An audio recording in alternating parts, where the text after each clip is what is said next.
Adanna, with her heart heavy but determined, entered the dense forest that led to the mystical mountain, Okoku.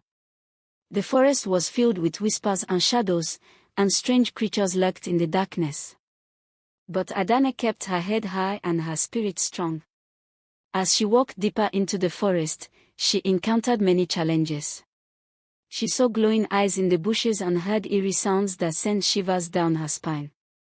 But she remembered the words of her grandmother, "Fear is just a shadow, courage is the light that chases it away." Suddenly, the ground beneath her feet gave way, and she fell into a dark pit. The walls were slippery, and the air was thick with the scent of damp earth. Adanna took a deep breath and looked around. She saw roots hanging from the sides of the pit and used them to climb out, her hands trembling but her resolve unshaken. As she continued her journey, she came across a river with swift currents that threatened to sweep her away. The water roared like an angry beast, but Adanna found a sturdy branch and used it to cross safely.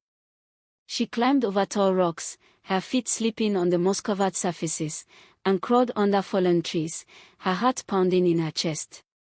The forest seemed to come alive with eerie whispers and unseen eyes watching her every move. At one point, she encountered a massive spider web blocking her path.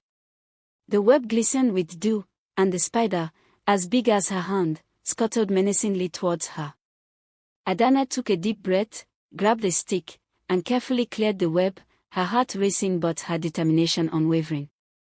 Finally, after many hours of facing and overcoming these terrible challenges, Adanna reached the foot of the mystical mountain.